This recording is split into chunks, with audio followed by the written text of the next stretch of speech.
Hello, everybody. I'm trying to do troubleshooting while I start. AD, do you remember how to turn up the volume? Yes, no, maybe? Have a go at turning up the volume so you can hear me more easily, and we'll see what that does. Hey, Megaleech, how you doing this evening? Kind of had things working with AIDSy and then kind of not. I know you can hear me, Megaleech. I know there's nothing wrong with me or the broadcast.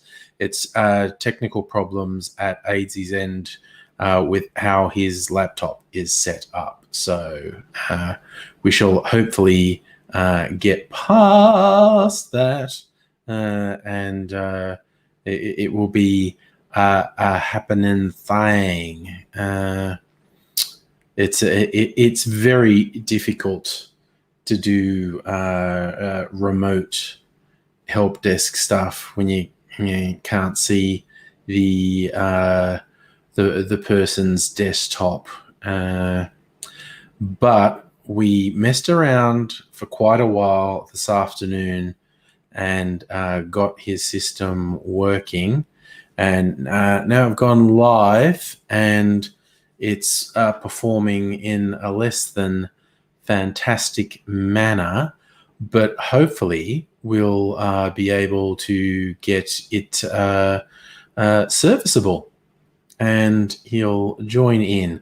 For instance, speak words if you can hear me, AIDSy. I don't know. I have no idea what's happening at your end. Okay, I don't know if you spoke words then or just shook your head because I didn't hear anything. So we are deep in I have no idea what you're doing territory. So everything was working just moments ago, and I'm not altogether sure what you're doing to make things not work. And I know you were having trouble hearing me, but I was not actually having any trouble hearing you. So if you're speaking, then you've done something to fuck that up. By the same token, I don't know if you can hear me at all. And maybe that's the reason you're not giving me any feedback, because you all can't hear me. Oh, I'll leave that for a while. If his mic is unmuted, so if he starts talking, I shall hear him. Yes, and hopefully that is a thing that will happen. I mean, look at him, see, like he's sitting at his desk and he's there, and but he's sitting in silence. So I don't know if he can hear me. I don't know what's happening there. Yeah, you're right, Megaleech. It seemed like a good idea. Does he have paper and marker, but he doesn't like text. So I keep doing that. When I meant to get rid of him, I get rid of me.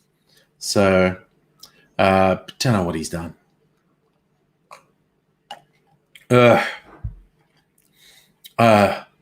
I note with no surprise at all that we continue to get ridiculous fuckery from the usual suspects. Mark Latham on Twitter today saying, "Oh, the experts said we'd have thousands of people die, but we only had 100. It's like, because we fucking listen. Everyone predicted this would happen. If we followed the advice of the medical experts, did the social distancing, shut things down and whatnot, and it worked, absolute fucking pieces of shit would go, but no one died. There was no point in any of this." It's beyond the pale. Like, it's absolutely despicable. Mark Latham is just the worst sort of fucking garbage. Oh, and hi, Stella. So just seeing it, like the fact that people said ahead of time, if we follow the experts' advice and it works, and we save untold thousands of lives, absolute fuckheads are going to say, but no one died. There was no point in doing anything. And lo and behold, just as predicted, they're coming out of the fucking woodwork. And just, again, just the right-wing death cult, all the Murdoch media people going like, nah, look, here's the model that says social distancing didn't work. And it's just like, for fuck's sake. I don't know how these people can exist. It's absolutely terrifying to me that these people can actually exist. It's it's just the worst. And hi, Addy. Yes, and Mark Latham is human trash. He really, really is. Okay, AZ is doing the weirdest shit. Yes, I despair of things working there. Like things were working and they were fine, and then he's done something and they're not working. I mean, it's in 99 cases out of 100, it's really fucking simple and straightforward, and I'm utterly clueless as to why the problems he's having occur. But that is the universe we are living in.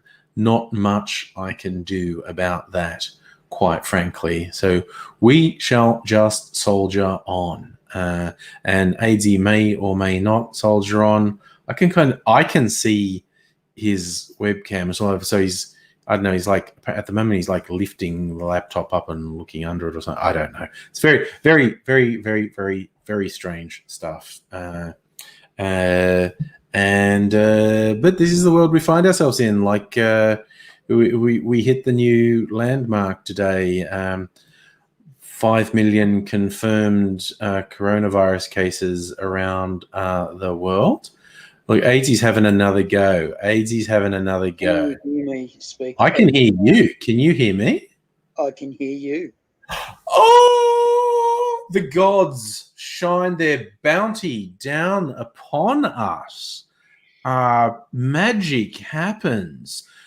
Cherubs, despite their underage appearance, are having sex because they're actually millennia old, but they maintain the form of human babies. There we go. Mm-hmm. There we go. I'm even going to have the live comments on. People are going to speak on there. I'm going to just know that there's a slight echo in the chats, and I don't even care about that because I'm too damn sexy to get around it. Yep, get around it, bruh. Get around it, bruh. Yeah, I'm on it. Who needs it, bro? Who wants it, bro? Who needs it? Oh, gosh. That's just Catherine saying, looking at what post-COVID will look like, and you're worried it's going to be worse. Well, honestly, from an economic point of view, there are going to be problems for years to come, and that's even if we don't have any COVID catastrophes, and that is a long way from a sure fucking thing at the moment, because the rank fucking stupidity that is happening in the United States speaks to them having a catastrophe materializing in the next couple of months just because of their fucking obstinate stupidity. And then you get hotspots like Brazil, India. It's starting to appear in other places of Central and Eastern Asia and Eastern Europe and Africa, of course. It's people who think like, oh, well, we survived. It's like failing us having a vaccine, which could take a year, which could take 2 years, which might literally never happen. But without a vaccine, we are currently looking at about, if we are lucky, 1% of the eventual number of cases is what we've seen so far. So, well, actually, okay, technically, there's 5 million confirmed cases, which probably means the actual number of people that have been infected by the coronavirus is somewhere between 20 and 50 million. There's probably just an uncountable number of people who have actually been infected by it, most of whom suffered only very mild or no symptoms, and that's why they weren't diagnosed. Some of whom, there will be people who died, and probably lots of them, and no one realizes it was COVID-19 that killed them. But I'm so mind blown that there are still people who are acting as though, well, here we are today, job done, we've beaten it, it's over. And we are like, we're not even at the end of the beginning, let alone the beginning of the end. But don't you want to get George Bush in front of an aircraft carrier with the words "Mission Accomplished" on the bulkhead? Yeah, clock ticking. I mean, Trump has actually said that, words to that effect, multiple times. Like when the first cases were recorded in the US, he's going, yeah, we've got 15 cases. It'll soon be 0. He said that. And despite the fact that everyone told him this is about to go to shit, he said that. And he just keeps saying it. It's going to be controlled. It's going to be controlled. And it's like, dude, it's not even at the start. Well, I mean, we are just at the start. Like the US has got 1.5 million confirmed cases and well over 90,000 deaths. And Trump said when there were 15 cases, there would soon be none. And it's just, Jesus Christ. So, yeah. Invisible Chickens is saying you're a friend in an Aboriginal community, and it's horrific to think what would happen if the virus starts to spread through those communities. It's the same. Native American communities are getting fucking hammered in the US. It's always going to be the poorer and more marginalized people who fucking cop it so much harder. Oh, Catherine said, yeah, I completely and I always point the wrong way. That man will empathize with you. What's going to be more difficult for you as we progress in this COVID world of ours?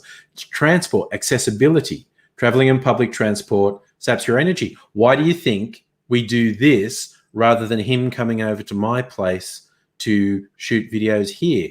Because it's too fucking much. Jumping on multiple forms of public transport is just too much.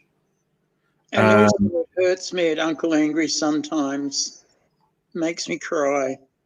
And no one understands the darkness. Well, there's that as well. There is that as well. And yes, I'm as largely able-bodied people, except when my shoulder and my knees decide to go, it's just going to give you a little taste, just a little taste of what it's like to not be fully mobile, just so you can empathize with other people a bit more. But I'm largely able-bodied, and pushed over by a might have been a 2 or 3 year old. Might have been 2-3 days ago. Just came over and like slam bam crash, because it was very funny because the guy with the stick. Bam, over I go. And man, down I go pretty hard actually. And there was a few calls of the younger ones going, "Oh, the look out there, big guy! You put down Mr. Man. You're going to have to be careful about that." And then I saw a whole heap of elder Australians, horrified. They were looking horrified, just because they were starting to walk into that time in their life that just being pushed over by a feather is a real thing for them now. And They've just got to handle it. They've just got to deal with it. And it's something that's it's really something that's really full on. Good luck to us all. Yeah. Hey, but speaking on the positives, looking at your fundraiser, because your family all kicked in the last 24 hours. So with their money, you passed the 2,000 mark. So that's pretty good. So thank you to everyone who's been very supportive of that, either with donations or just with telling people about it. And hello to you, Dangerously Talented. Yes, people continue to be very nice. I tell you what, there's the double thing. Well, the triple thing I like about it. It's just nice to see the AIDSy love happening with this. It's the only time we've really asked for help like this, and people have been incredibly forthcoming and generous, which is wonderful. And I like seeing the people. It's like a lot of the regulars in the live streams have kicked in. And, it's a really nice feeling seeing their names in there. But also because I spruiked it on the Facebook page for our old course, the Theatre Medias, I'm seeing all the names, because we were there at the same time, so we knew a lot of the same people. All the names that, like I haven't, or I don't see very much, or I haven't seen at all for decades. And they're popping up like, oh, this person's donated this. And it's just nice. And just saying like, I remember them. Oh, how cool of them! Yeah. So it's nice to see. It's very nice to see. You should, Angry, when you get a chance, when we go up to Canberra, you should at least come overnight to say hello to everyone there. Yeah. Well, we don't know how far down the line that is. That's going to be beyond and beyond and along. So you should, when it comes along and beyond, definitely come into Canberra and say hello to everyone, because half of those folks might end up coming to Canberra themselves. We might end up seeing them again there. Might be's, mayhaps, could be's. I mean, the lockdown's still not off yet, but it's definitely something that is a proper look into. Should happen. Otherwise, we could just sort of sit there and go and do nothing about it. But yes, definitely, should go. In whatever time in the future when, trips and visiting places are a thing that we do again, that's a thing to do, by all means, by golly, by jings. It's just weird. Yes. Yeah, Megaleech, AIDSyCon, Canberra 2020, possibly 2021. We really don't know at this point. Where were you, man? Yeah. No, I think you'll definitely be able to make your trip in 2020. Giving it to the chicks. Yeah. It's looking like, unless something terrible happens with a sudden upsurge in community transmission as people start mingling, that it is progressively going to open up, so that within a couple months there would be some reasonably free movement. I don't like to sort of hint darkly, but yeah, there is part of me that goes, oh, unless it all goes wrong. Unless it all goes wrong. And we do suddenly get outbreaks, and then all the bloody clamps come back down again. I don't know. I think we still need luck on our side, but I'm feeling lucky. I don't know about you, buddy boy, but I'm feeling lucky. I'm hoping that luck is a thing. Yeah. It's we've been lucky so far. I was hoping that more cool things would happen during the initial stages of the lockdown, and then we had Captain President try to hurt us. And I still felt like we were lucky to get out of it the way we were, because there was so much worse shit going on than we had to deal with. So, Peter reckons all the best drugs would circulate at AIDSyCon, which, maybe.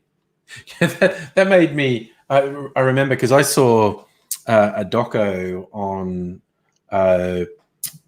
Woodstock, the original Woodstock. I first saw it. This is the weirdest fucking shit. When I was a kid, because growing up in Dubbo, going anywhere was a big adventure. And once a year, we got to have a holiday on the New South Wales coast. There's a place kind of between Newcastle and Sydney, Port Stephens. And our big day out was to take a day trip to Newcastle, because that's, a big goddamn city if you're from Dubbo. And particularly in the 70s and early 80s, these days you go to even, not the really small country towns, but definitely Dubbo, there's virtually nothing you can buy in Melbourne or Sydney that you can't buy in Dubbo. But when I were a lad, we were very isolated. And if you got to go to a big city, there'd be a whole shit ton of things you could buy that you couldn't buy in Dubbo. And so that was always very exciting. We'd go to Newcastle for a shopping trip, and we'd often go and see a movie. And once I was just wandering with my brother and decided what to do. And there was some seedy little cinema that was showing Alice Cooper, Welcome to My Nightmare. And we decided to go and see that, which is fucking great. It's good. Alice Cooper himself might be a piece of shit. He is. But that was a good concert movie. Very stagey and dramatic. It was pretty cool. But there was a support featurette on Woodstock that was weird as fuck. It was a really low budget doco shot at Woodstock. And a whole bunch of weird stuff. My favorite one was probably at some point, like between acts, like they'd make announcements about what's going on. And someone said, "Hey, we heard there's lots of plainclothes police in the audience. You don't want to get busted. If you're carrying any drugs, you probably should just throw them up on the stage, and then you can't get busted." And I was wondering if anyone fell for that. It's just like, he's right, man. And just throwing all their drugs on the stage. And Stella has a point. The West Aussies are very into clamping the border down at the moment. And I think it's complete, although medical authorities have said they never recommended the hard borders between states, and they don't think there's anything to medically recommend it. But I can't really hold it against them, saying like, no, well, New South Wales and Victoria are still seething with disease. We don't want them over here. Invisible Chicken. Yeah, Dubbo's a halfway mark between like Melbourne and Brisbane. If you take the inland highway, Dubbo's where everyone stops. Here's the weird thing. When I were a kid, one of the biggest industries in Dubbo was hotel motels. For a town with a comparatively small population, there were a fuck ton of motels. And it's because it was the halfway point on the inland highway if you were going between Melbourne and Brisbane. And everyone would stop there. So we had all these motels. Oh, yes. Good call, Megaleech. Fortunately, I was a little bit worried when the toilet paper came out too. Turns out it's just to mop up a spill rather than AIDSy deciding he's going number twos right in front of us. So that's a little relief, honestly. Yeah, it was time for my Tokyo come Neo Zen arts piece. What do they call them? What's that? An albacore arts piece. Yeah. You know? What's it? I don't know. It's your story. Peter's saying he was just listening to Double J's podcast, The Big Day Out, in the early days. Lily pad days sounded decadent, asking everyone to hold their eckies in the air and counting down till they all took them at the same time. That's decadent. It is. Ahmed saying motels lose their appeal when they charge the same rates as hotel. I don't know what they charged because I never stayed in them, but these, they were all just lining the high, because there's 2-3 highways that intersect in Dubbo, and that's why it was a big stop-off point. And the highways were just lined with motels. And some of them had amenities, like some of them had a decent restaurant or bar on them as well. $120 minimum now, Ahmed. That sounds about right. Back in my day in Dubbo, they were probably much cheaper than that. Although it was also notorious, one of the motels, which I think was called the Gallop Inn, they had pornos playing on the hotel, the motel bedroom TVs, and the popular folklore was that was where local businessmen took their mistresses in their lunch hour. They take them to the Gallop Inn and watch a porno and get it on. So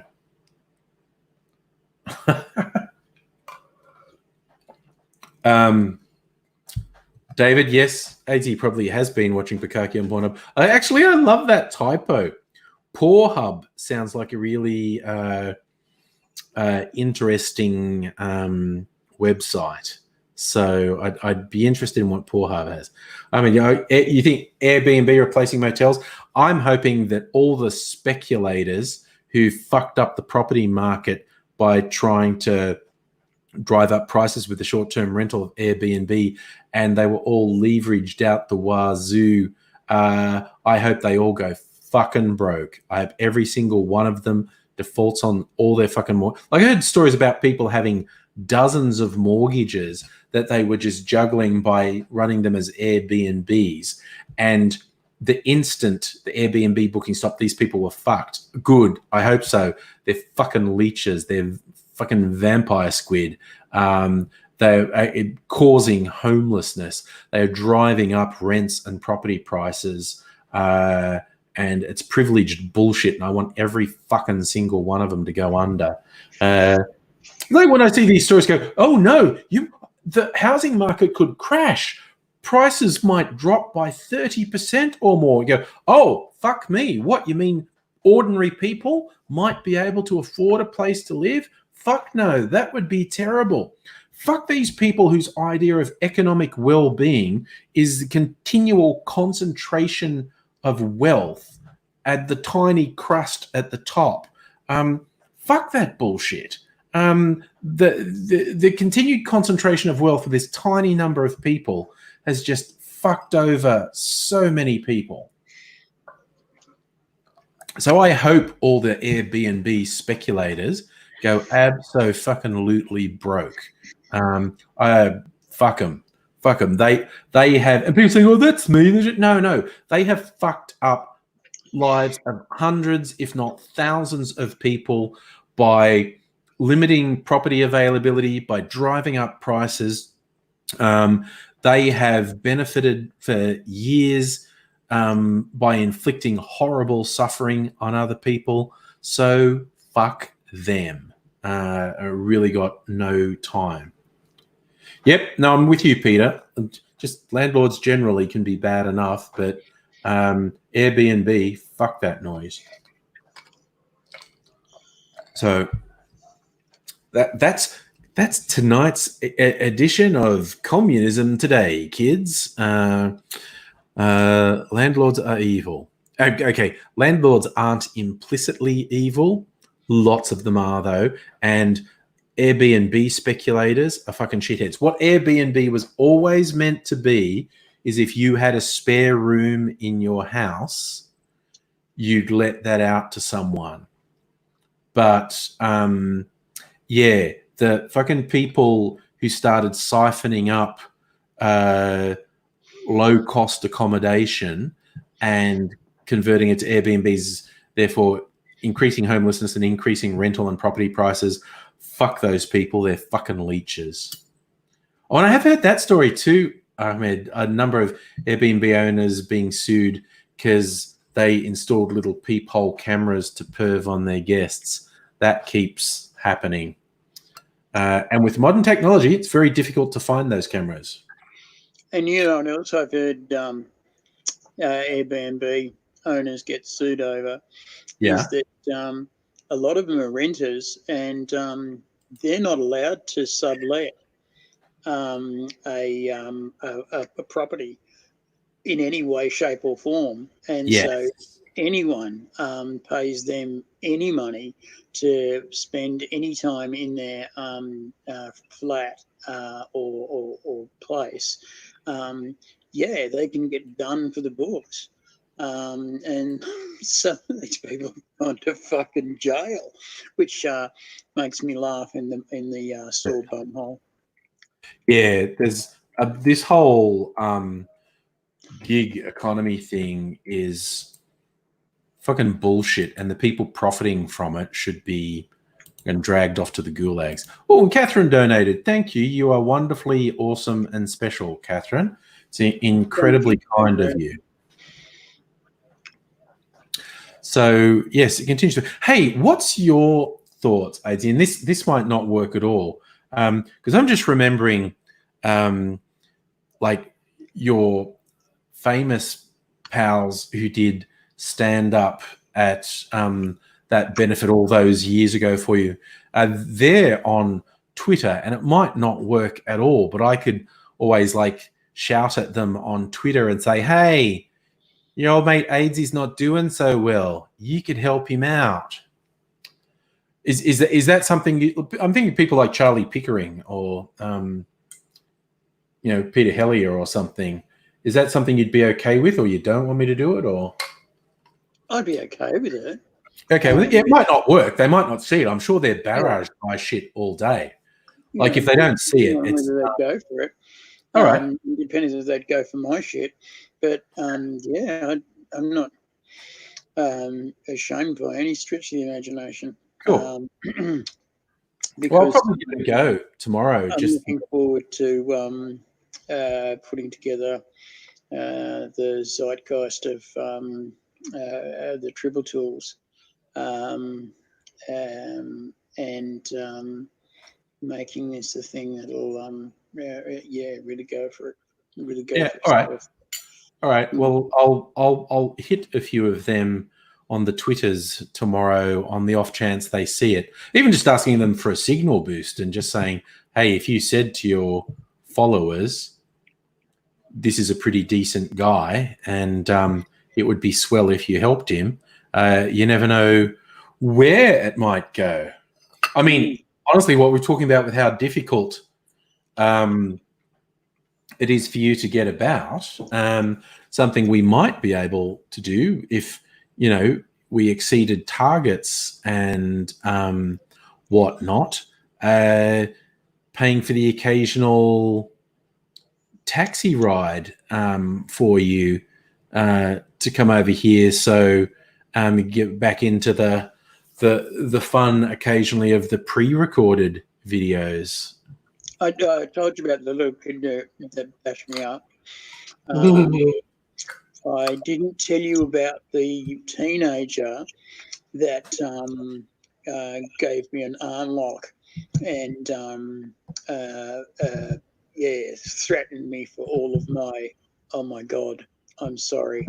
So I've started to fall over in front of him. He's grabbed me and slipped and gave me an arm bar as we've both gone down.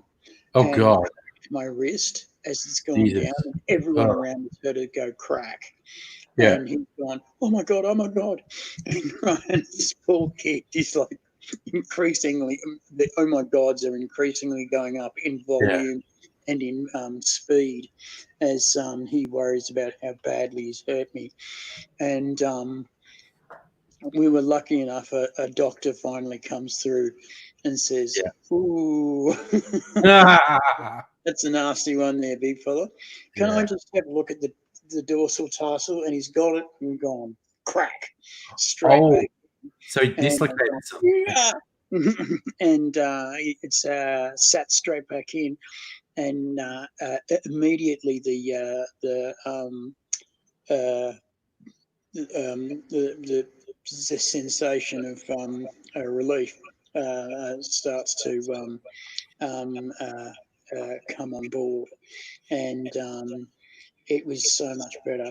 And this poor kid, he was like, shaking almost virtually in tears because he's, beat up this old guy. Um, um, when, you can see that's not his thing. Yeah. And I've said, hey, man, that was a really hardcore bad thing you did. You and your three mates here going around beating up three old guys. What you should do is you should take these two old guys for a coffee, and we're going to talk politics and art, and see if we can't reach discussion that way. Reach consensus that way. Yeah. And we did. We went out for a couple of hours and had a couple of hours of coffee with these kids, and I think they might have even had their first adult coffee. This is how you do it. You sit down and you try and reach a place, and if you can, then you're winning. But it's so that everyone can reach the place at once. Yeah. Um, Oh, so yeah, this yeah, having little kids bash you up is kind of fun because they don't care. Having bigger kids bash you up is kind of fun because they sort of do care. Having really big, nasty thugs who are just out of jail bash you up is no fun at all, because they're supposed to be in jail, and yeah. it's still embarrassing, Yeah. potentially career-ending photos of you, or still, so That's Peter's tip yeah. for leveraging the celebrities to that's pretty good. I like that. Let's Oh, and hi leverage Safa as me well. some more. Let's leverage me some more. I don't know. Next Saturday, Yeah. that we could have some library shots, Yeah. Oh, okay. or we could do some gardens. Oh You no. know, uh, Ahmed's trying to be helpful work saying hipster. Sorry, yeah. mate. So he's saying Ahmed's trying to be helpful, saying with all these people running into you and stuff, you should carry dog spray, which is apparently he says is a legal form of pepper spray, but make sure the wind's not blowing you away. I just think no, this man has enough accidents as it is, without having something that could inadvertently, particularly pepper sprays. I know it's chili that is not that they normally have capsaicin rather than chili in it, or sometimes chemical burny stuff rather than natural burny stuff. But the degree of likelihood of something like that to go wrong for AIDSy and have lethal consequences far too high. Oh, Addie's going off to get some meditation before bed. Nice. Get rid of your assignment stress with a bit of meditation. That is a fine idea. Was it Safa's asking if you're on the NDIS, AIDSy, the National Disability Investment Scheme? Well, we don't know. Okay. They're thinking that maybe, um, but they're thinking. Okay, so I've been caught in the cracks, Yeah. between it happening and not happening, and because I've been caught in the cracks of these things occurring, it seems as though I might not be Australians all let us rejoice for anyone, Yeah. and I might just be young and free, um, or free, or just something. Yeah. Uh, so yeah, we started to look into it because it was about the dentistry that I was Right. interested, that we were going to pursue it. But yeah, no, you they say, oh no, you don't get it, you're a pensioner, don't worry about it. And I'm going, oh, I kind of am worried about it. What about everything else? And they're saying, oh no, it'll be fine, it'll be fine.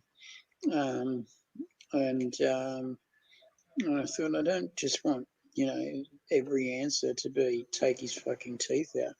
But then I found out that take his teeth out was the best answer. Was the best answer, trust me.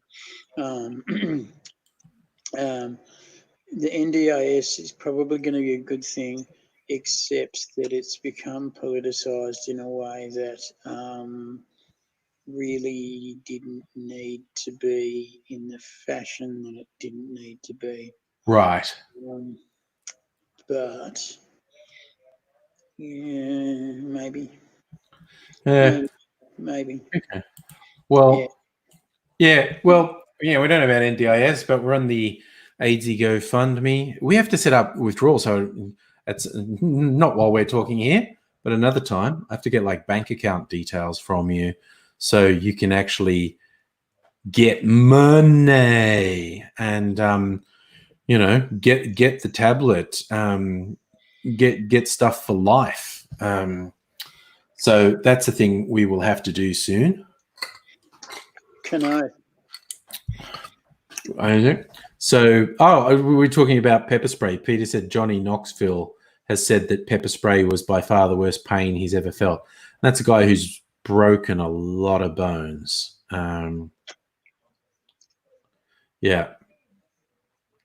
Oh, like Peter's summary of NDIS combines the worst aspects of private insurance and government bureaucracy. Became just a nightmare to navigate. I honestly have not heard many good things about NDIS, and certainly the LNP have done their best to make it worse than ever and be of the least benefit possible to people who desperately need it. Just for a laugh, because they're absolute pieces of shit. So that's always fun when pieces of shit do something like that.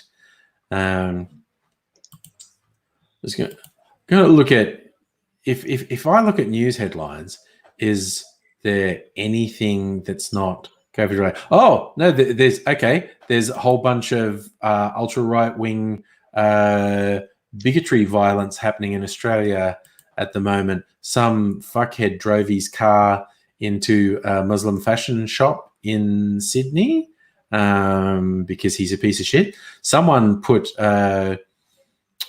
swastika on a bad driving. No, it was deliberate. It was a right-wing fuckhead.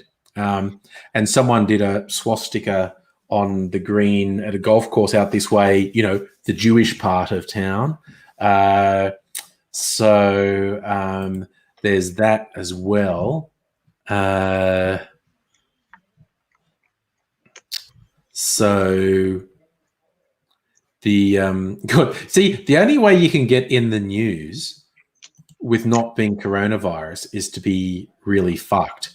Like there's this guy driving his car into the shop, and then there's coronavirus stories, and then there's about cops. There's a court case going on about where the cops shot someone who's threatening them with a knife, and some carjackers that got into a crash on the Gold Coast. Oh, okay. This one's a good news story as far as I'm concerned. We need a good news story, I think.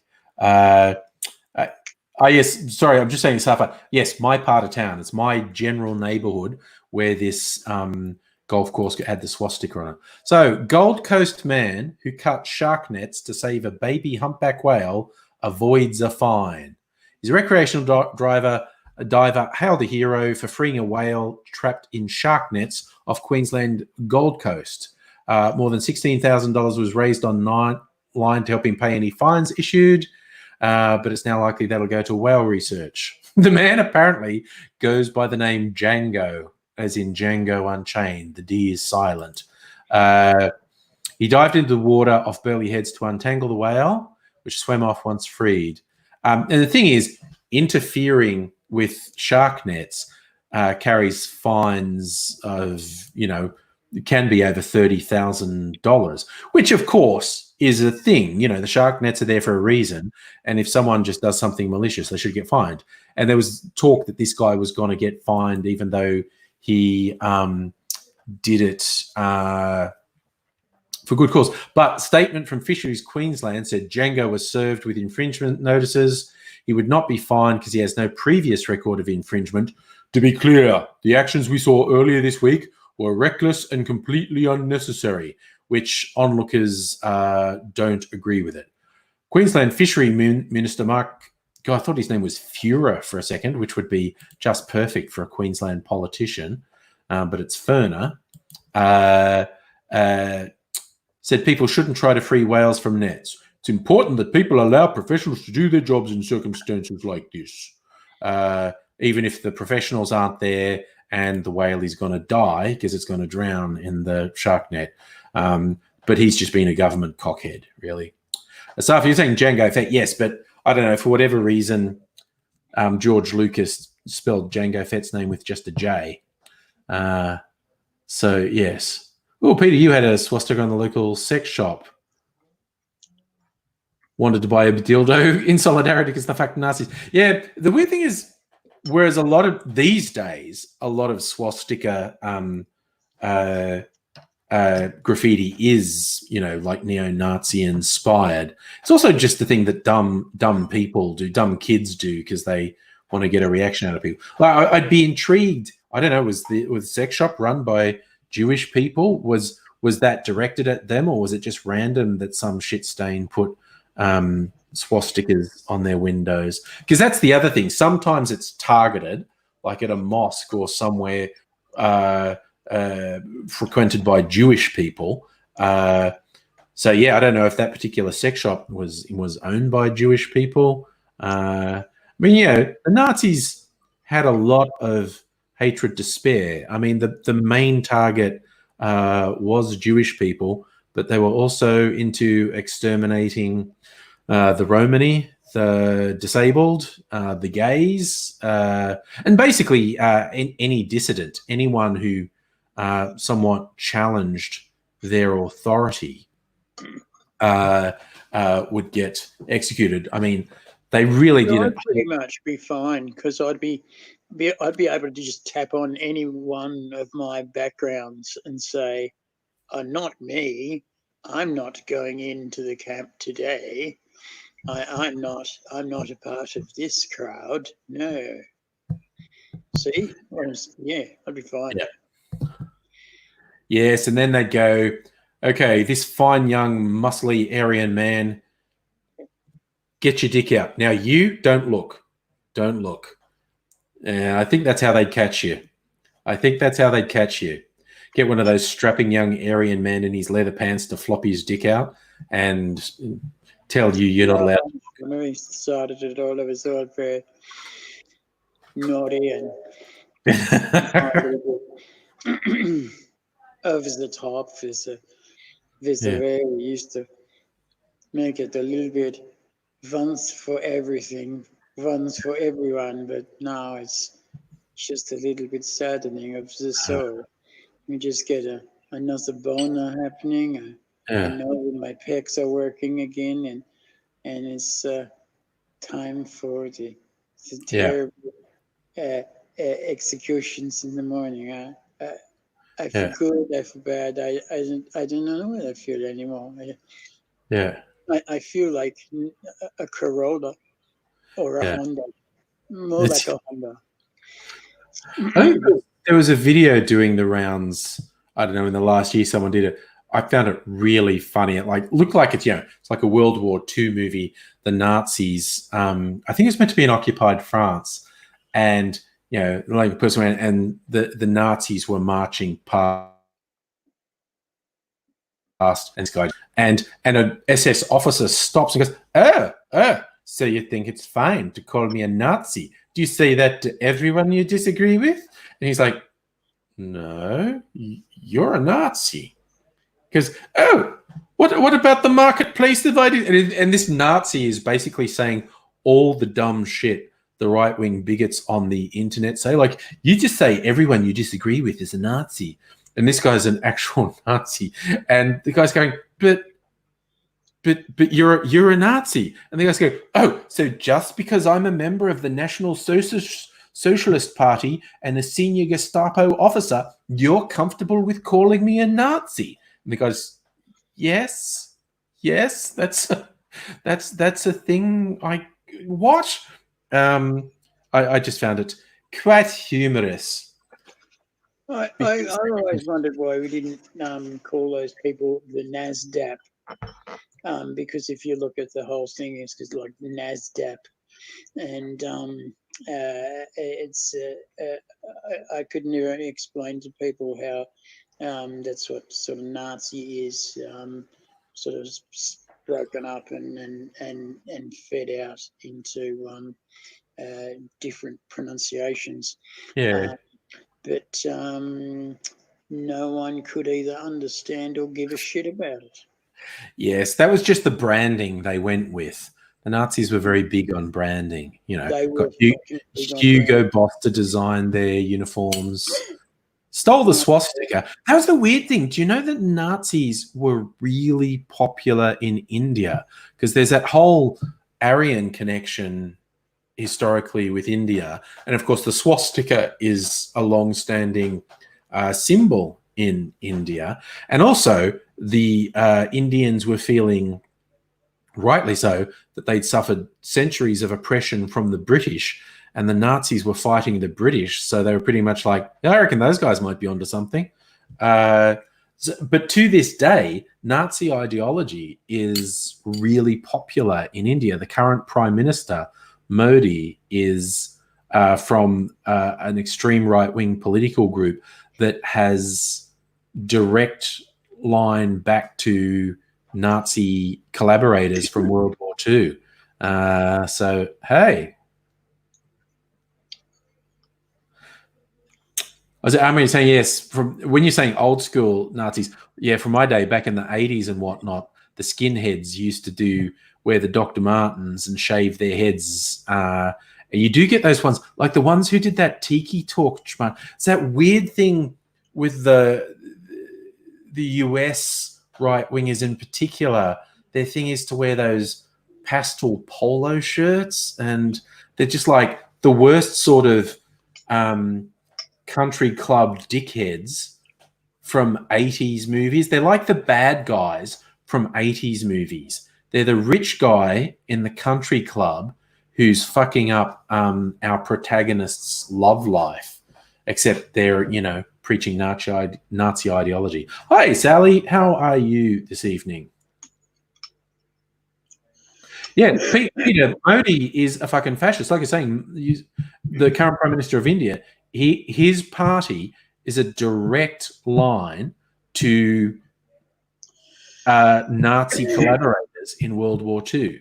And they were on the fringe of Indian politics for all those decades, but Modi very patiently worked his way into it. Do you need to excuse yourself, buddy? That didn't sound good. Yeah. You're okay? A minute, maybe. That's it. I mean, Perry Ellis polo shirts. Oh my God. And they get so upset when there's a negative impact on their life because they take part in a fucking neo-Nazi rally. Yeah, Peter, Hindu nationalism is super scary, and I particularly worry because there's been, small-scale massacres of Muslim people, and they are starting to look at Christians as well. Basically, anyone not Hindu. I do worry with the likelihood of the coronavirus getting out of control in India, looking for a scapegoat and saying that the infection was spread by the dirty Muslims, and getting like really large scale fucking violence and massacres. I think that's a terrifyingly likely scenario in India. What was the slogan again? I remember they had it before. Who?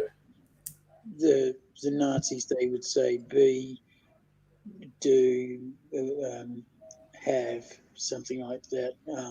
Oh, they say all sorts of shit. I don't know. They do. Yeah. They do.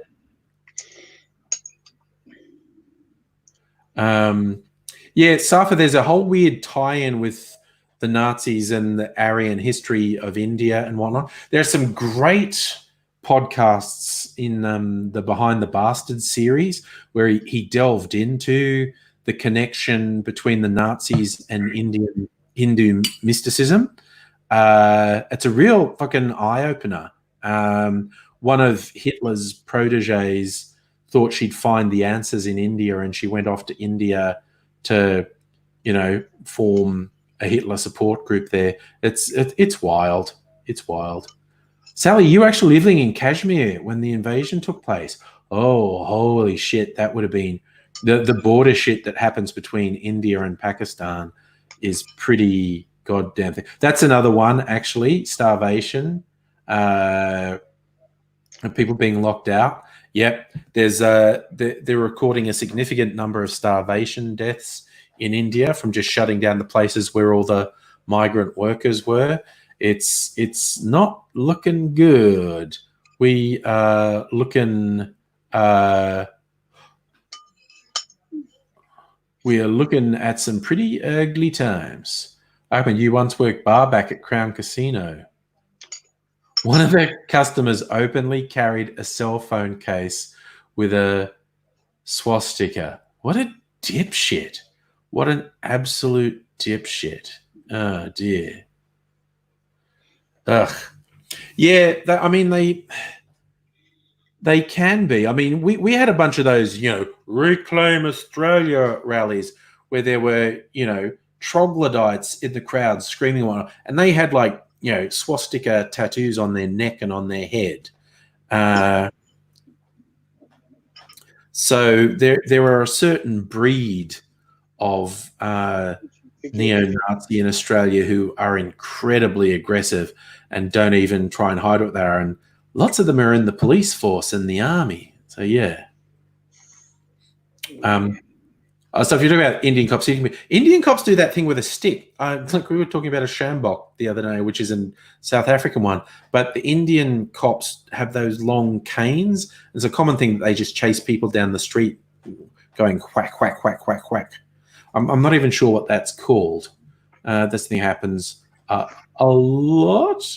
But yeah. Yes, Peter, the thing, the LNP just saying, ordinary mums and dads. Oh, Donald Trump, very fine people. Oh. Catherine, is that what it's called? A bastarnada that you hit the bastards with. That's a good name for it, a bastarnada. So, hey, AIDS man, what do you think about? I don't know if anyone's in the mood to join. What do you think in inviting some people to join in on camera? Does that sound like fun? Yeah, sounds good to me. I'm going to find it difficult to keep my nerves in check anyway. If you have to dip out, you have to dip out.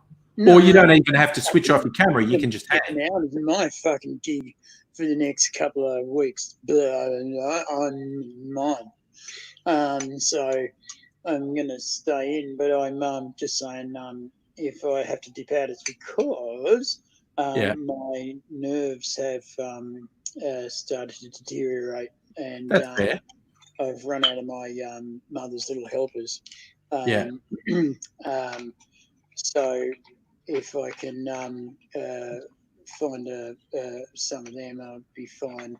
Right. But I will be in and out as we go. But I'm definitely in for having people around. I just might be a little bit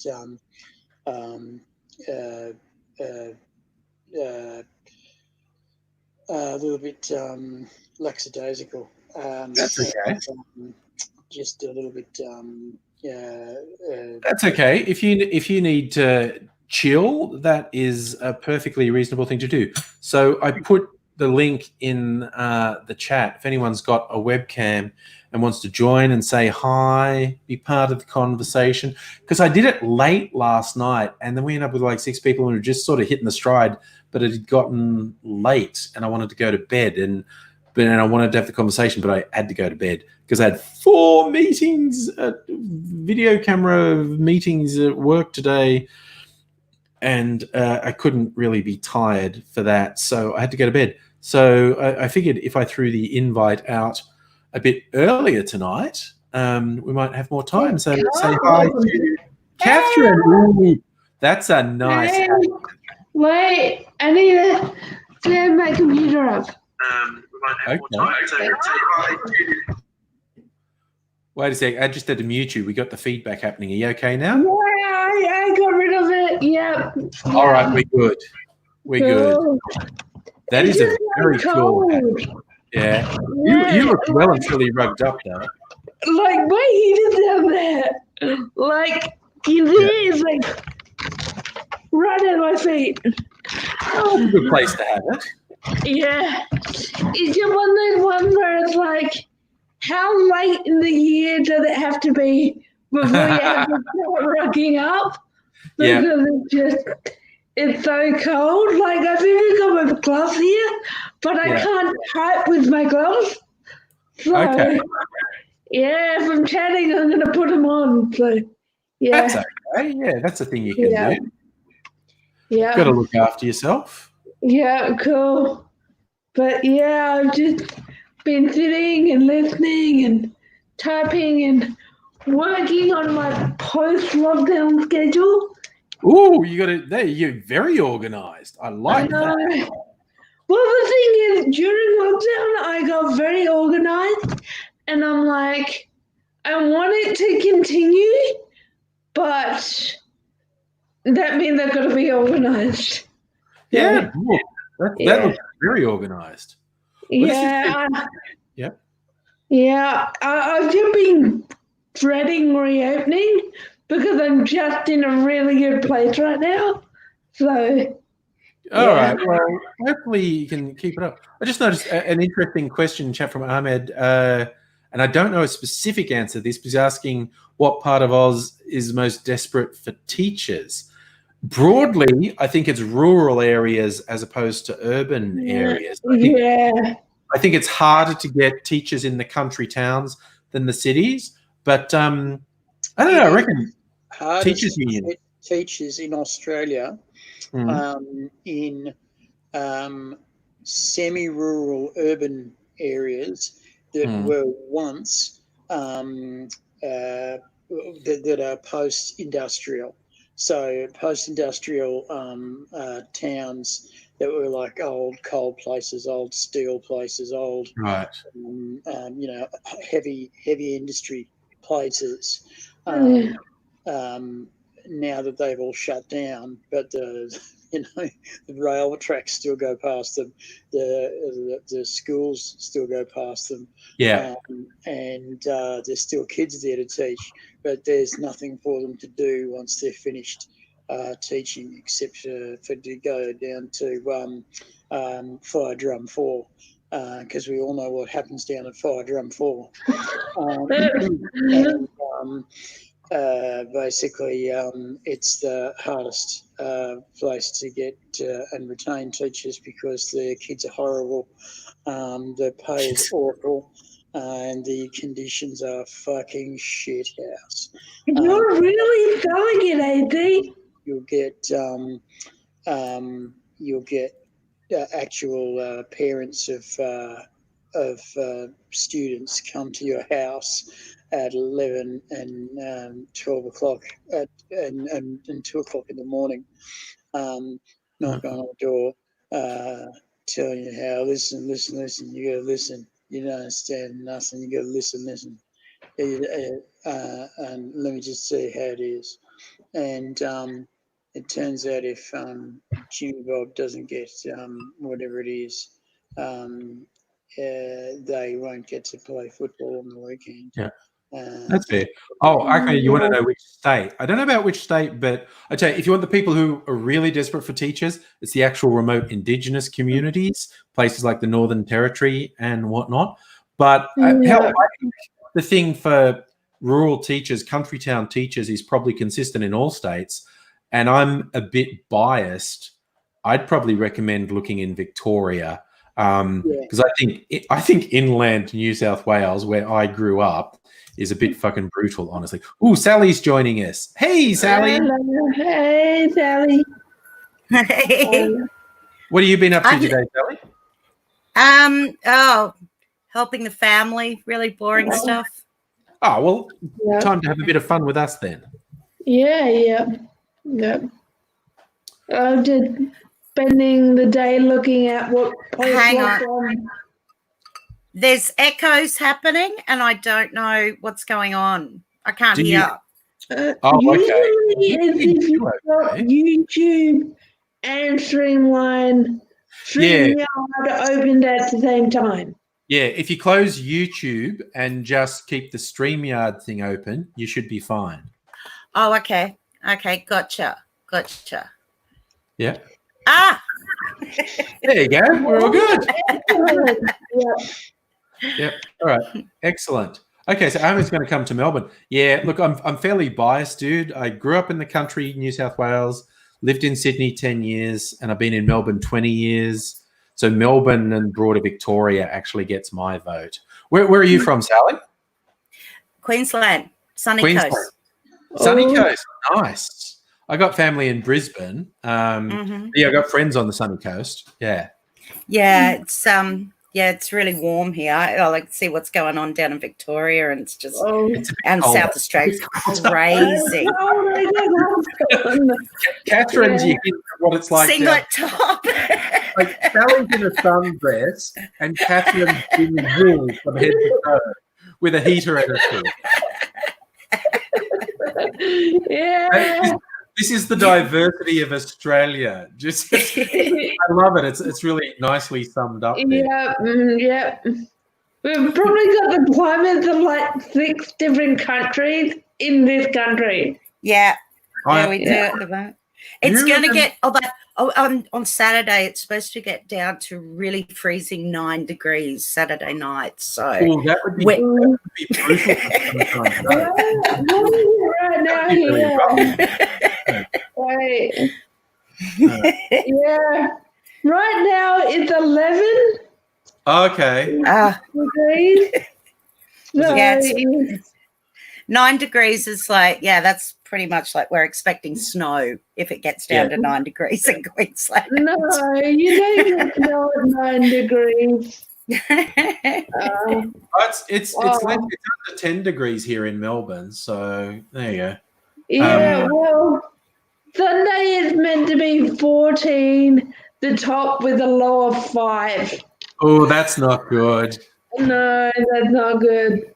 The coldest I've ever been in, it was -8, and I spent a lot of time in the Himalayas at -7, and that was not pleasant. Yeah, where AZ and I went to college was Bathurst, which is west of Sydney, just across the Blue Mountains. It's in the halfway up the Blue Mountains. I think the record there was -17. It was pretty bad. So apparently various parts of Tassie, David and Megaleech are saying 4 degrees and 6 degrees in their parts of Tassie, which is to be expected, really. And surprising. Fun things we used to do in Canberra when we knew it was going to be cold enough, and it needed to be below -8 degrees Celsius for this to work. What you did is you urinated into a tube, like a half tube, right? So you'd get a half pipe of urine, right? And then You go, that's very lovely.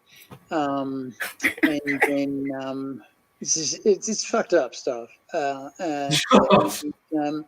Flip it over, and because you've still got ionic pressure changes, it'd coil like a snake in water, and then you whack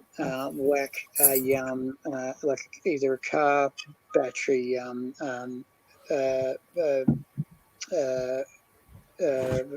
bloody Jumper? wire on it on one end, or just a battery at Jumper one, cable.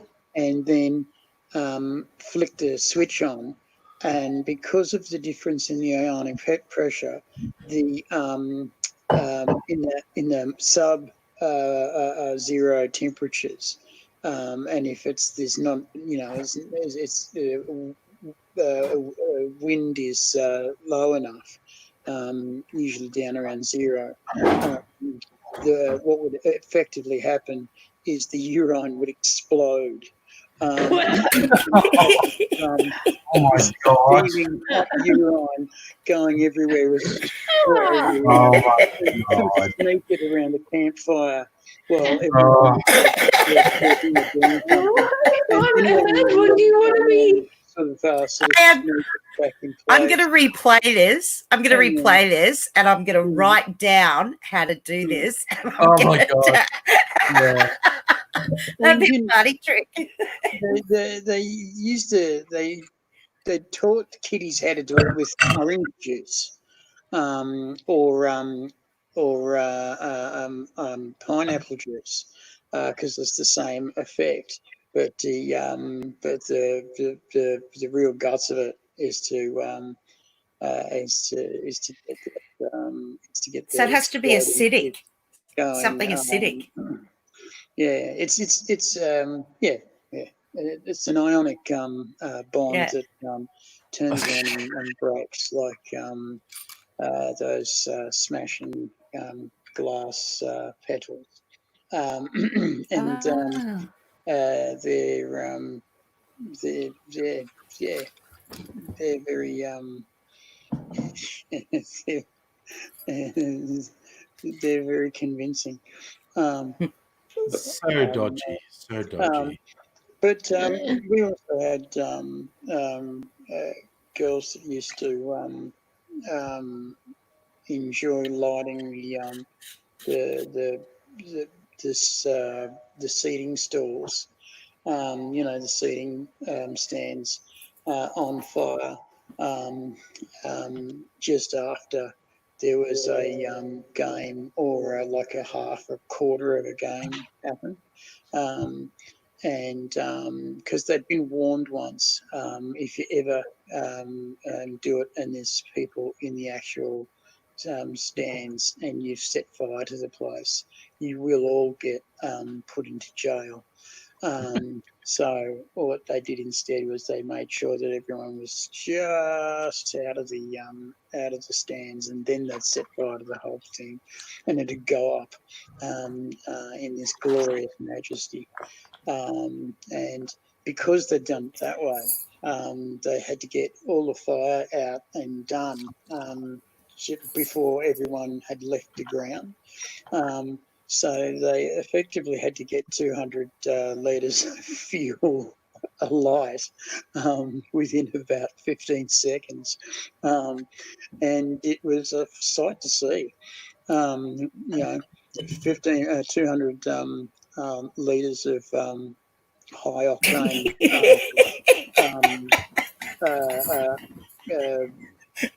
what do they call it? Sorry. You like Peter's line. That is a good line. And that would, sorry. Hey, you're still reveling in memories. Peter's put up that Urine Explosion is the name of his new thrash metal band. So yeah. That's what you want. Stolen focus a little bit. I decided while we're all talking about being cold, I've got to make myself a tropical drink to feel warmer. This is This is called a Caribbean breeze. It's got Bacardi, banana liqueur, pineapple coconut juice, cranberry juice, and lime cordial. So this is going to make me feel very, very, very tropical. You would have no one left their stuff in the stand. Or would that get burned, AP? If people left like their shit in the stand? What's that? If they left their things in the stand, was it a flash burn or would it burn for a while? Oh, if they got hit by Yeah, like how long does the fire burn for? how long would it burn for? Yeah.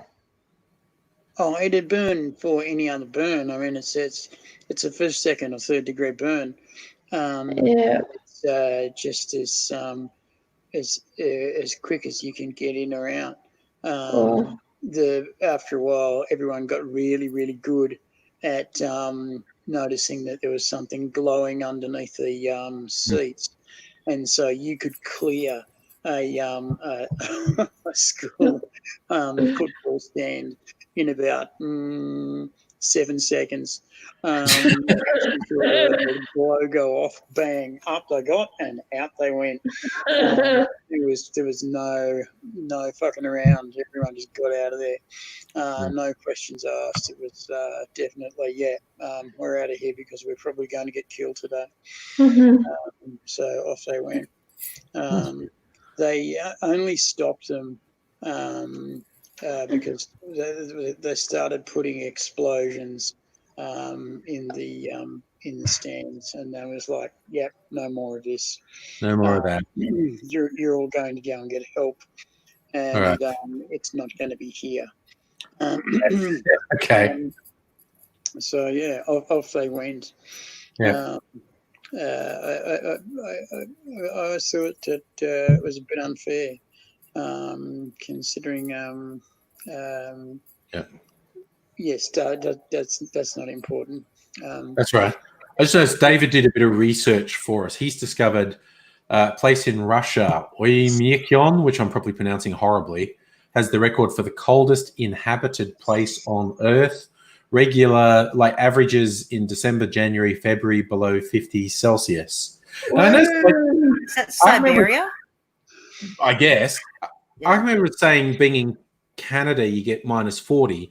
That's what Canadian friends always tell me. But they say the bright side is your body can't tell once it gets below about minus 20. Nothing feels any colder after that. Your body can't even register temperatures that cold.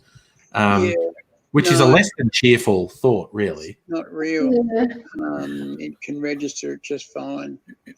It can say that this is a minus 50 / minus 60 temperature, just fine. It's all about your body's survival.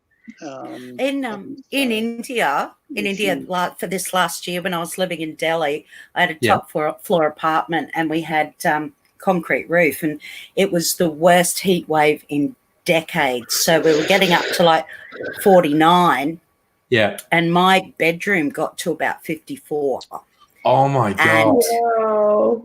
And when it gets to about 45, that's doable, even outside, lots of clothes on actually, and lots of water. You're always drinking water. But when it got up around the 50-degree mark, my eyes went all red. They went dry. I wasn't producing tears. And a doctor friend of mine in Australia said that's massive dehydration. Yeah. Your body's just shutting down, not letting out any fluids. It doesn't have to.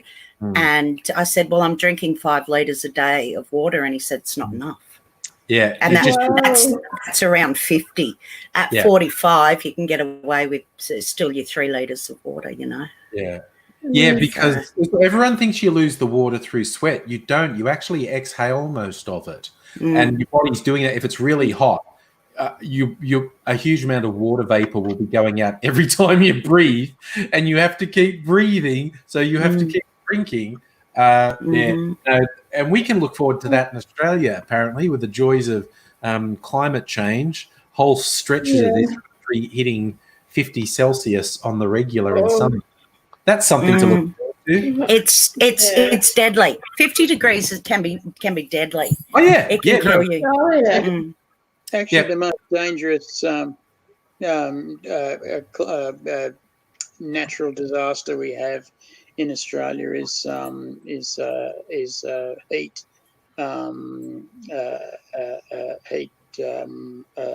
Wave. And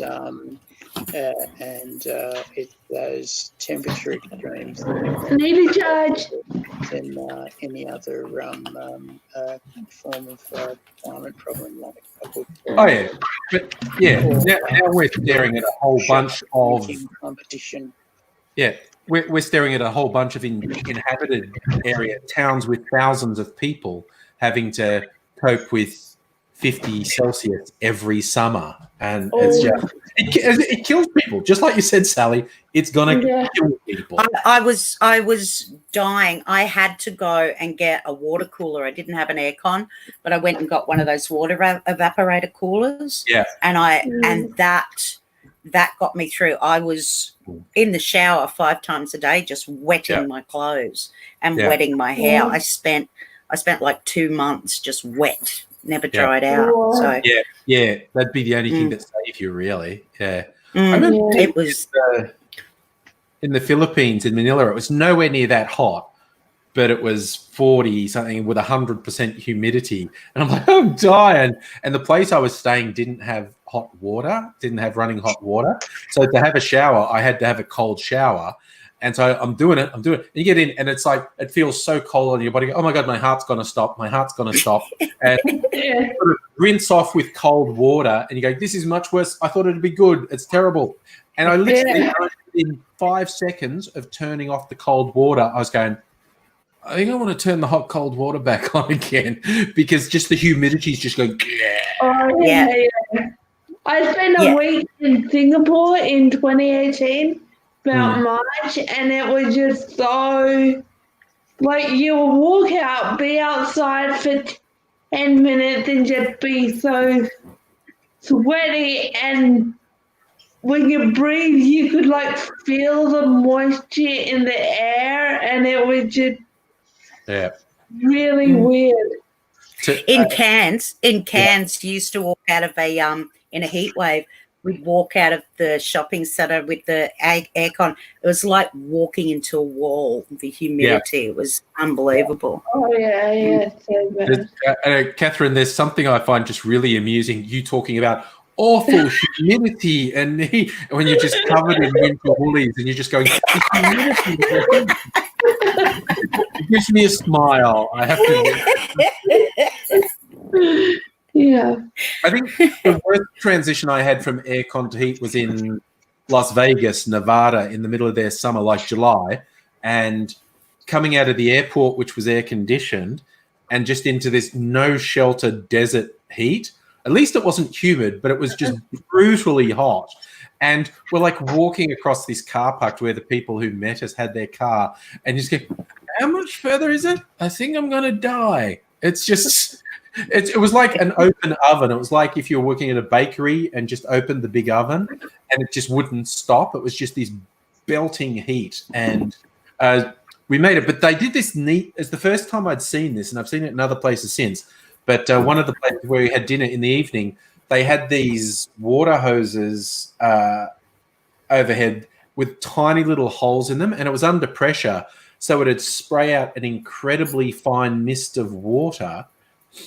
And it was so hot and dry that the water would evaporate before it reached you, but it'd just be like this little wash of cool air coming towards you. Like you wouldn't get wet. You'd see this thing and it's spraying water, and you're going, why aren't I getting wet? Because it's actually evaporating before it gets to you, because it's such a... But it was just, it turned into this beautiful little cloud of cool air that came down over you. So wow. I came back from Korea on probably the 15th, 16th of December last year. Yeah. I went from about 2 degrees to 40 degrees. Ooh, gosh, yep. Yeah, like even though there's like a 18 hours worth of flights between it, to have your body used to the cold and then to come back into a 40-degree heat wave from like single digits was like, I got home and I laid on my bed and I just died. I had a friend who went from Tasmania in it was in October, early October. He came from Tassie. He met me on the Sunshine Coast. Then we went up to Cairns and they had a heat wave when we got there. And his face actually looked like it was melting. Oh, he just, no. Yeah. I've never seen anything like it. The poor cat, he had his cat with him and the poor cat just stayed in between the bed and the wall. Lucky we had some aircon in the cabin. We stayed in it first. But he went from that. He went from, Tassie in early October, bloody freezing, to heat wave in Cairns. Brave man. That sounds good. Before the speed we could travel the speed we could, you would never be able to go from one extreme to another. But because you travel so fast, you can go from one extreme to another in your case, it would have been like 4 or 5 hours. Yeah. Mm-hmm. Yeah. Well, this is actually going to be the first winter I've had in 3 years. Okay. Because I'm stuck here. Yeah. Because I've been going from summer to summer. I did some time in the Himalayas. The most recently was not last year, the year before. I was in the Himalayas, but only for like a month in October.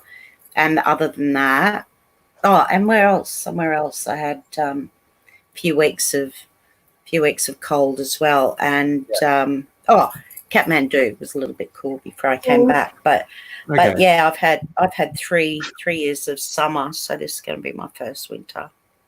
So you've just been chasing summer. Huh? So you've just been chasing summer for 3 years. I haven't. It's been chasing me. I don't chase summer. Just worked out that way. Yeah, that's fair. Talking about the heat, Costello works in mining setups in Western Australia.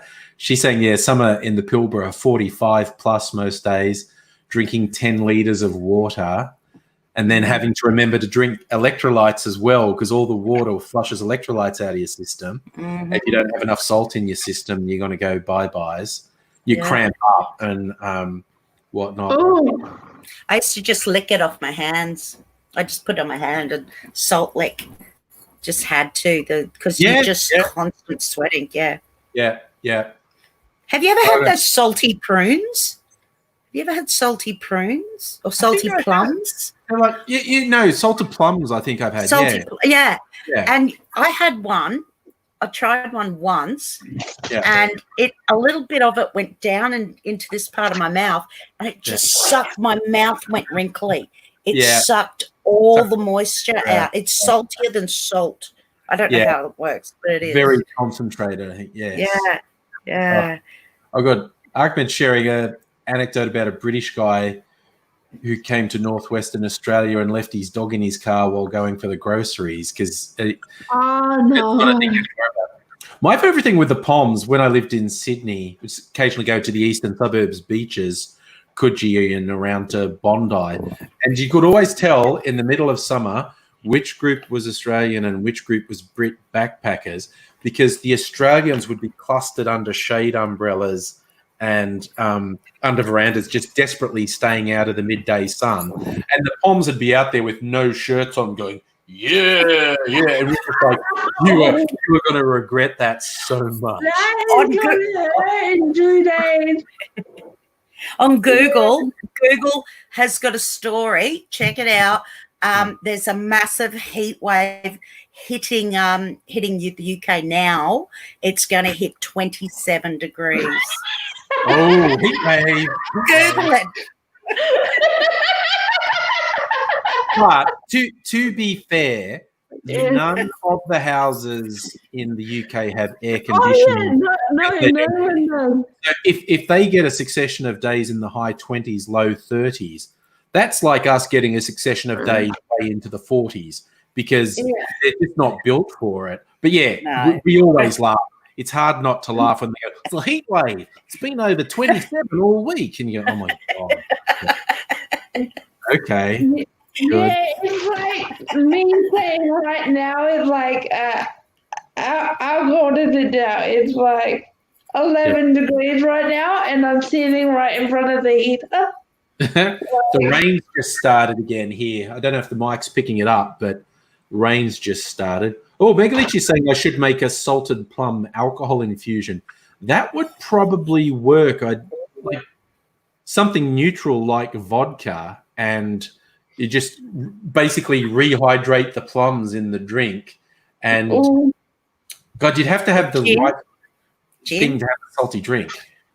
You have gin for that? Gin.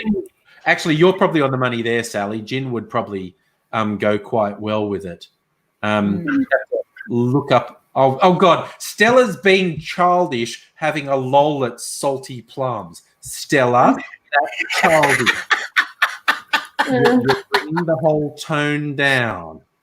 Honestly, this is what comes from working in mining communities. Honestly, that's what it's. Yes, I'm sure there are some salty plums out there in the bloody Kilborough. So here's where you have Stella in the chat. She's always coming up with stuff like that. But I can't see the comments. Oh, there we go. I just got the comments up. Yeah, lovely. Yeah. But yes, I think I haven't made any infusions of anything for a while. I should do that because infusions are fun. You can do it with fruit, with herbs, with lollies, basically with anything you like the flavor of. If you sit it in alcohol, the alcohol's probably going to absorb the flavor. And you have a new and exciting beverage at that point. But I think I could get the salted plums from one of the Asian grocers around here. Actually, there's an Indian grocer up the road. When I moved to this suburb, I was surprised at the size of the Indian community in this suburb because I didn't know before I moved here that there was such a big Indian community. But there's a couple of bona fide Indian grocery shops down the street from me. I could probably get some very interesting stuff to infuse from them, actually. Oh, you imagine infusing a drink with turmeric? Oh, no, I did it with, although turmeric could probably work. I did it, the one Mrs. Angry, it was the red sumac. It's called sumac. Actually, I did a bit of research. It's technically not a spice because it actually comes from flowers. It's a dried thingy, but it's really red and it's a bit salty and a bit sour. It's a really interesting flavor and it goes really well in vodka. You infuse it into vodka. It goes really interesting. But I also I've had this for a while too. This is some rock candy, chili flavored rock candy. Ooh, and there's actual real chili oil in it. They're not mucking around with these. So, I could kill Aidsy with one of these because he's got a really severe chili allergy.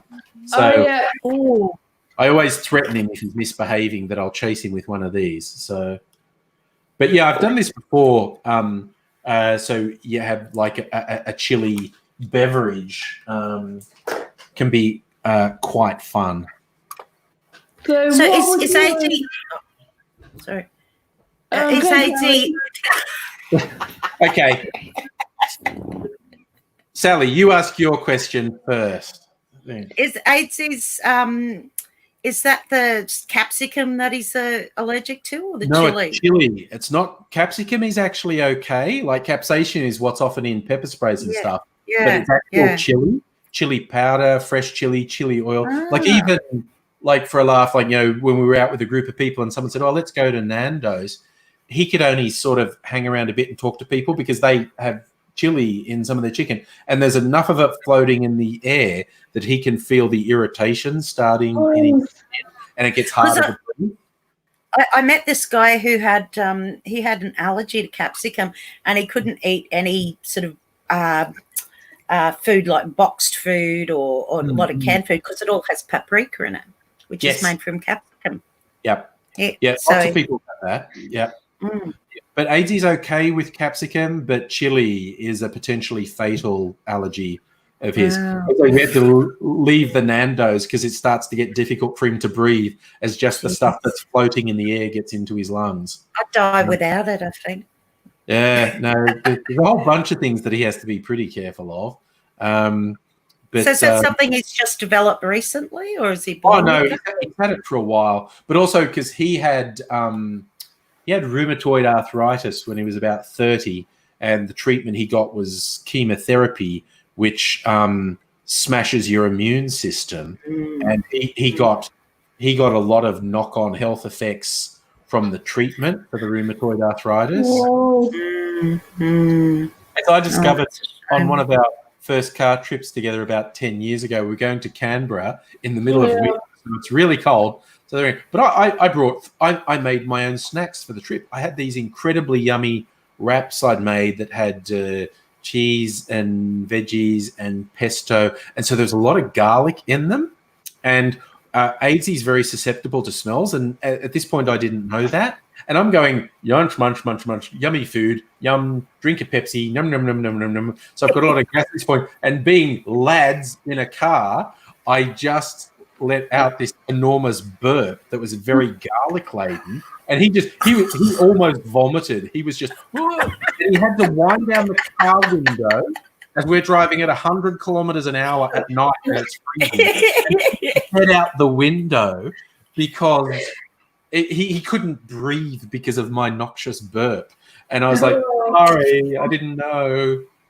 So I learned if I've been eating garlic or something to not burp around him because he has a very low threshold for that. And this is all side effects from the chemotherapy that had all these weird effects on him. So, yeah. How long ago was that? This drive was about 10 years ago.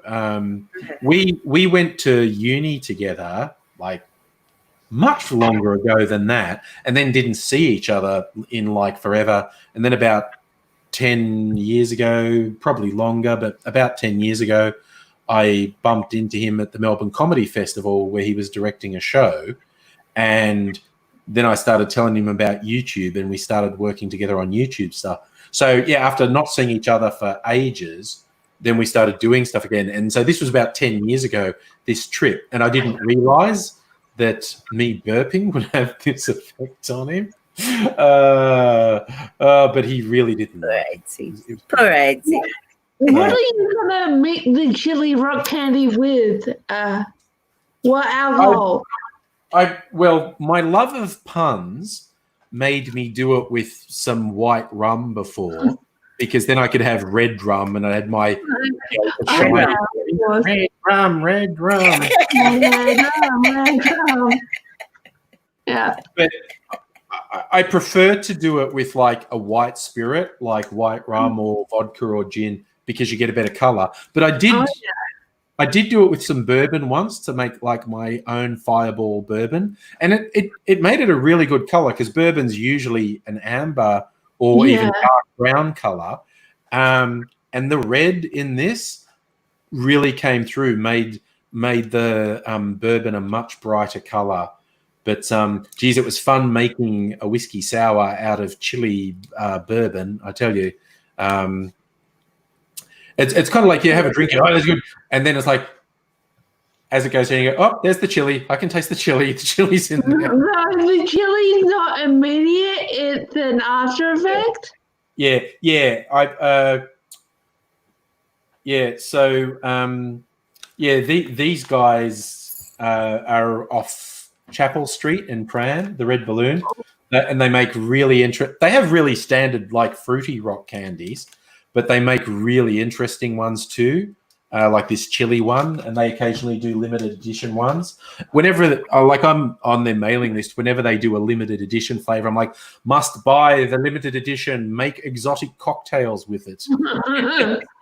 They make chili beer up here at Yamundi. Oh, that sounds, well, I'm not a beer drinker, but that sounds interesting. Yeah, it's quite nice. It is quite nice, yeah.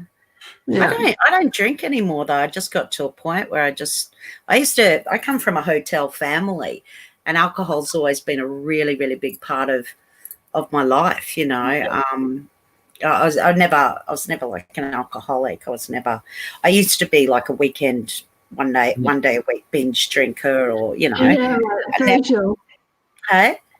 Like a facial drinker, like when everyone you'd have a couple. Didn't drink alone or anything like that, but it was funny when I started working with the Afghani refugees and started helping Muslims in this country, you know, standing up for them to rallies and stuff. Then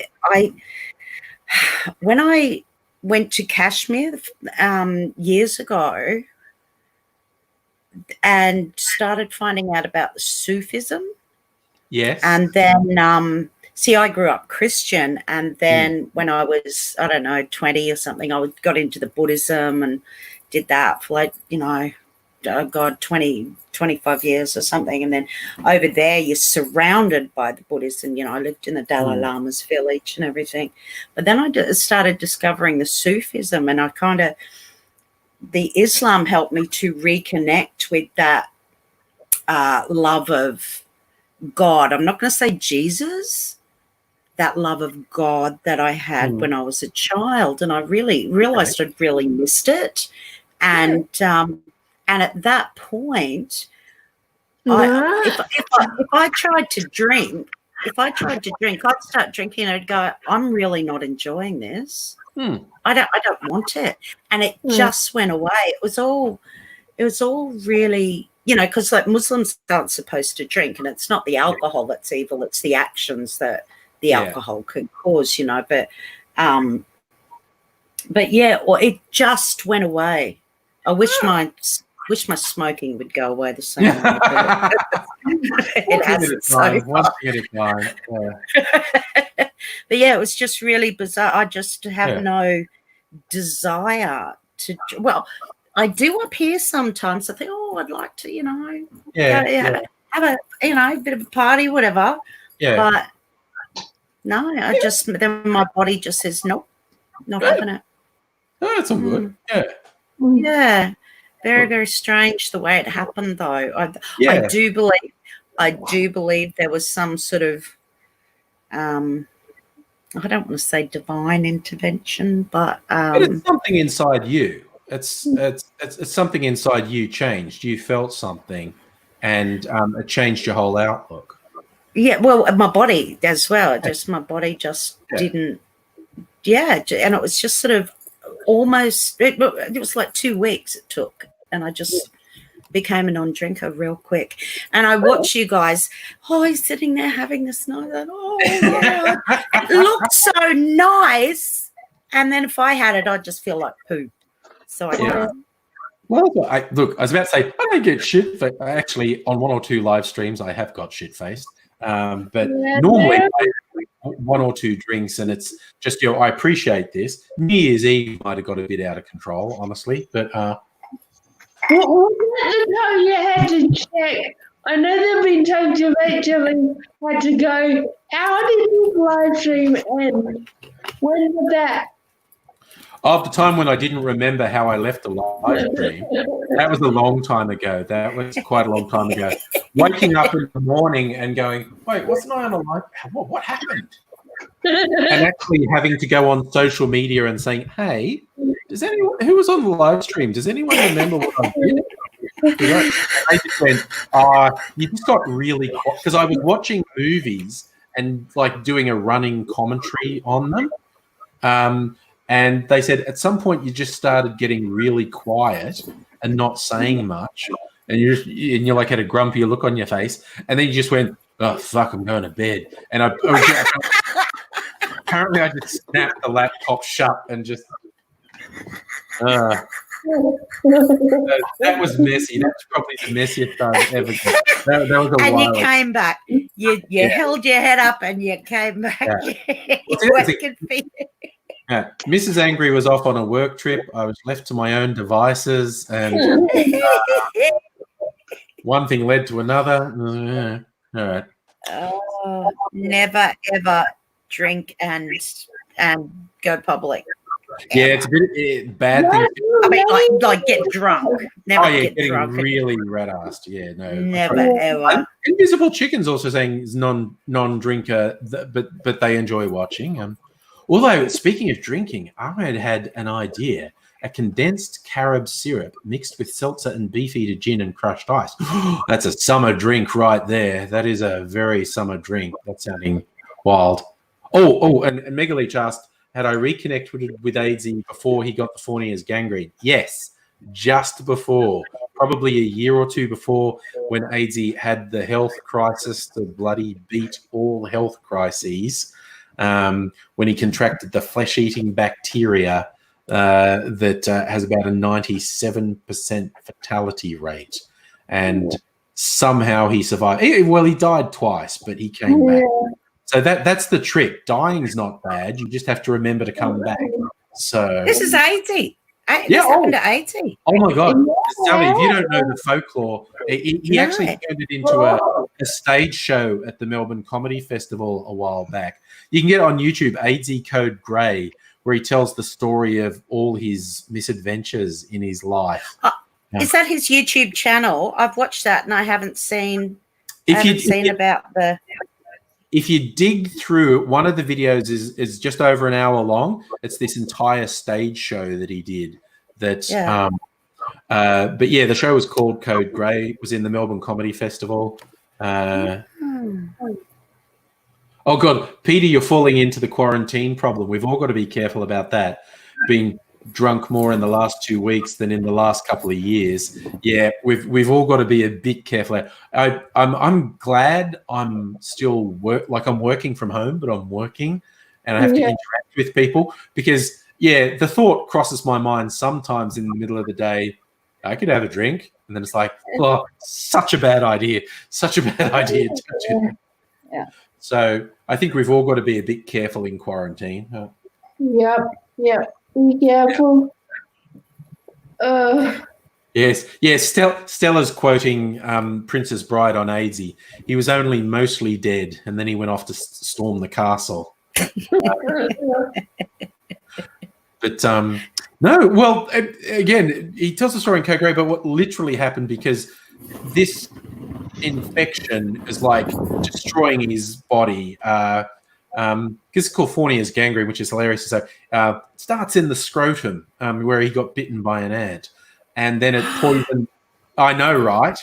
Yeah. No, the way he describes it is horrifying and hilarious at the same time. But then it got into his system and poisoned his blood, and all his organs started failing.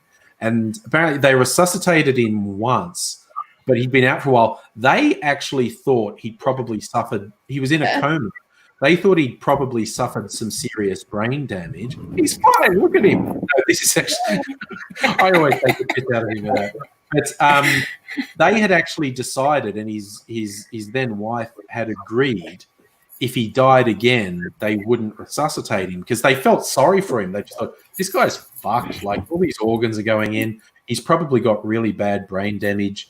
If he flatlines again, we won't resuscitate him. And he did. They were putting all this blood through him because all his blood was poisoned, and he's on the table and he flatlined. And they tried a bit, and then okay, flatline, and they stepped away. And they were about to do the official record and go, okay, death, 9:39. And then the heart monitor went beep, beep, and just started up again.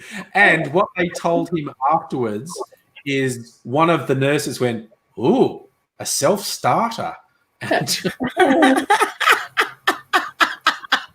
Which is just great. then a doctor said, "Oh well, if he's going to give it a go, we should too." And so they went back in there, and he came through. But they really thought he would not survive. Extraordinary person, AZ. That was over 10 years ago. Extraordinary person. He fought. Yes, he can hear us. Yes, Yeah. Extraordinary person. That's what we're talking about. Oh, he's back. The flattery brings. So he just wants to glory in being an extraordinary person. Extraordinary is right. So I'm extraordinary as one of those people who make the weights for telescopes. Yeah. Yeah. Yes. Yeah. Good on you, AZ. You don't even make a telescope. Ooh, special. No. You think, make a tube for a telescope. Nah, not special. Oh, make the mirror for a telescope. That's special. Nah. Making the weight to hang all of that together on an XYZ angle that has a continual rotational axis about a Z point that goes consistently on a 23.5 degree offset kick. That's pretty special. On the parties though, because they've got the worst drugs. Because to know how to do that stuff, you've got to be fucked up. Yeah. And they go, "Hey man, would you like one of these?" No. I also think the medieval astronomers probably had some weird stuff in their system. It's just the thoughts that occurred to them, like to invent a telescope and look at stuff and go, no, I'm pretty convinced if I have this special piece of glass and this special piece of glass, special stuff were happening. And people are going, whatever, Leonardo, you goddamn weirdo. I mean... Yeah, but around that time, some of their ideas were really far-fetched.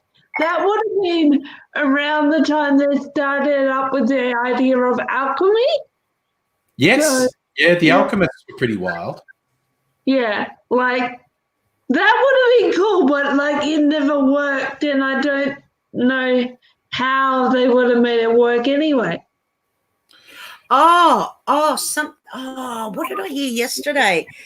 That Lazarus, the guy who said that he worked in the 80s, not in Area 51, but with the alien spaceships. I know who you're talking about, the UFO guy. Lazarus or something. I can't remember his name, but I reckon I know who you're talking about. Yeah. Yeah, and he now I forgot what I was going to say. What? No, it's too late for me. I should be in bed. But it is bedtime. We were talking about, what were you saying, Catherine? Alchemy. Yeah, he was talking about. Look, it's really scientific stuff. I don't know. It's all chemistry about something that they have actually made. He said they were making it back then, and everyone's saying crazy man. CIA said, he's full of shit. And now they've actually made it through fusion, this new thing on the periodic table. Creating a new element, yeah. Yeah, it's a new thing. I can't remember all the details now. With the Large Hadron Collider and stuff, that they end up doing I think so, yeah. Yeah. Well, new elements that only exist for seconds, and because they're so volatile, they can hold them in state for a few seconds, and then they disperse into their atomic parts. Yeah, that's kind of alchemy. Kind of. Well, making something out of nothing is pretty incredible. Yeah. Yeah. Yeah, it's not like alchemy was sort of focused around gold and that, but we've got things now that we know are far more precious than gold. So yeah, very rare stuff. Yeah, so they reckon there's there could be so much other stuff, so many other things that belong on the periodic table. We've only got the earthly ones, so the stuff that exists here. Yeah. Megaleech and trying to out-weird us in the chat. Saying, hey, I heard about vulture bees the other day. They feed on rotten flesh instead of pollen, but they still make honey. Meat honey. Oh my God. So they take the sugars out of decomposing flesh and make honey from that. Yeah. I tell you what, you can have the meat honey before me, Megaleech. I'm absolutely not doing that. No. What? I know, right? All right, I'm gonna look it up. Is that true? Is that a true thing? Vulture bees. Vulture bees. Let's see. I'm Googling that. I am. Wikipedia. Vulture bees, North American stingless bees, they substitute meat for pollen but still make honey from nectar. Oh. Only discovered in 1982. Okay, so the bees had been known for 2 centuries, but people only realized they were making honey from rotted meat in 1982. So is the honey vegan friendly? Well, probably not because it's made of meat. From me, no. Yeah, but it's not made from meat. The bees. Well, vegans won't eat honey because that's exploiting bees. Oh, that's true. Was it vegetarian then? Yeah, real hardcore vegan. No, if you plant a dead body under an apple tree, that tree's going to use that body to build itself up and create apples. That's still vegetarian. Technically. Well, you're not exploiting the tree. So they're saying... No, not vegan, but vegetarian. The vulture bee salivates on the rotting flesh to dissolve it, then consumes it, then stores it in a special stomach compartment. When it returns to the hive, this meat is vomited and processed by a worker bee, which breaks the meat down into edible substance resembling honey. Substance is then placed in pot-like containers within the hive until the time to feed the immature bees. Doesn't mention about humans. Is it okay? Is it okay to eat? Like it's perfectly healthy? Humans eat vulture bee honey. If they do, the honey will not be the same as regular honey. Since meat is not poisonous to human, neither would the meat-based pollen substitutes. Okay, so it won't kill you. But it would certainly taste a lot different, I reckon. It would taste very different, I think. Is vulture bee honey good? Oh, okay.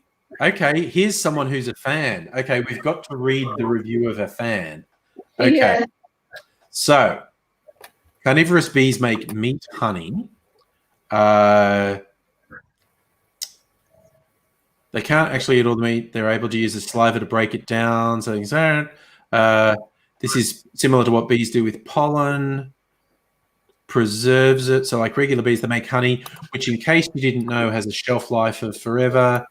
They're not making kind of honey you find in the supermarket. Oh, this person actually says, I wouldn't suggest trying it to see if it tastes as good as the regular kind. Do you think it's safe? Okay. That was not what the search results led me to think they were going to say. Oh, God. Now there's also someone who wants to make mead from vulture bee honey. So I saw that. A meat-based mead. Oh. Well, I'm a vegetarian, but I wouldn't have a problem with eating that because if it's a rotting carcass that killing it's a dead carcass, I don't have a problem with that. If killing my friends for food, I have a problem with that. But if it's already dead, it might be a bit, but I'd try it I would try it. If you're adventurous, it's possible. Do you reckon it'd have protein in it? Would it be honey? It's animal protein. It's gonna have protein. Well, honey's sugar. Honey's a sugar. Yeah, but good point. this honey's based on animal proteins, so Yeah. Wow. No, Megaleech is saying I should infuse vulture bee honey in alcohol. No, we're all getting very, very weird now. I'm going to go to bed. Thank all you wonderful people in chat. Thank you, Sally and Catherine, for joining us. Thank you. And nice to meet you, Catherine. Nice to meet you, Thank you very much, people. For being tell 15 of your friends to go and get lots of their own personal money and money that they've stolen from banks and put it in the Go Get Me Money Fund. And, yes. Get it to me. I'll do it for commission. I'll do that for commission, no problem. And also to go on a special trip that we haven't told you about. There's also another thing coming up that we haven't told you about. But it's going to be well worth it, and it's going to be well worth a 50th present. It's going to be well worth a trip that it involves. Okay. 50th present. 50 embryos. Your embryos just 50 years old. I should get an extra look at my embryo. All right, then. Lovely to meet everybody. Have a good night.